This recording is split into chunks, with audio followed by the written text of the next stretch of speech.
Capital today. Good morning to you, Geraldo. Peter Ducey is showing me around, Steve. Fantastic. Nobody does a better tour of the Bureau than He's a great tour guide. Hey, Geraldo, what about this? Osama bin Laden's son-in-law has been grabbed by the FBI in Jordan. He's now here in Manhattan, extraordinarily, not in Gitmo, as many people feel.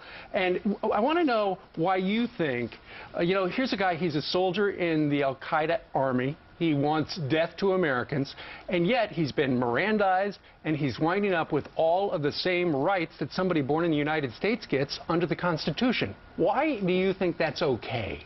Well, Steve, let me start with Guantanamo Bay, which, as you know, I think is a shyster's dodge to prevent the United States Constitution and habeas corpus and other things for which our country is founded, our founding principles, to avoid those when it comes to some of these people. I think that Guantanamo Gitmo is a national disgrace. I think the president should have honored his pledge to close it in 2009. He lacked the courage then. He had expended all of his political capital on things like Obamacare and some of the financial reforms, had no strength left to fulfill his pledge to close Guantanamo Bay, which should have been closed long ago. Now, specifically to bin Laden's son-in-law, yes, he is now in federal custody, as scores of terrorists have been in federal civil custody before. We have convicted 67 of these terrorists in our federal courts. We have only convicted 7 in the military tribunals in Guantanamo Bay.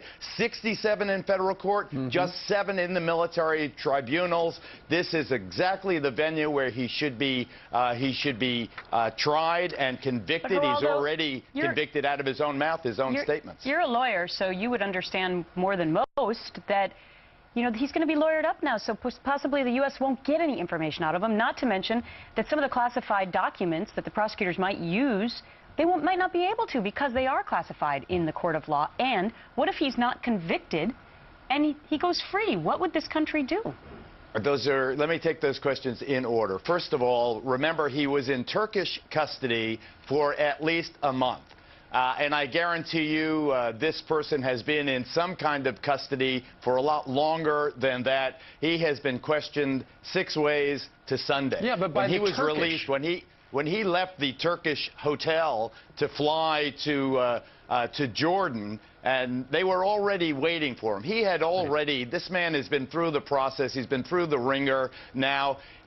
Now, I believe that they have gotten all of the useful information they possibly can out of this man, and we hear that he is cooperating further. Why is he cooperating? Because I think he wants some kind of sentencing arrangement that's something less than 100 life sentences that he's facing, or actually 3,000 life sentences. He's charged with conspiracy to kill American civilians. Now, in terms of him being convicted, he will definitely be convicted. All you have to do is show the videotape, the unclassified videotape, where he comes on and he says, okay, Muslim people, I want you to get out of high-rise buildings. We're sending more airplanes to destroy those Americans, just like we destroyed them on 9/11. He is a slam dunk, sure conviction. There are appropriate maximum security prisons to hold him in the United States. He'll be 8 stories underground. Unlike Khalid Sheikh Mohammed, where the New York authorities were not advised prior to his proposed trial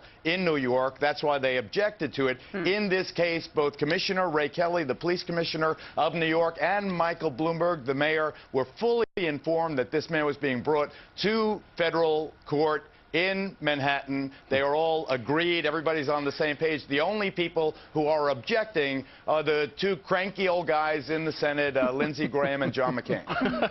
All right. They are disagreeing. Geraldo, we want our viewers to weigh in on that. Friends at Fox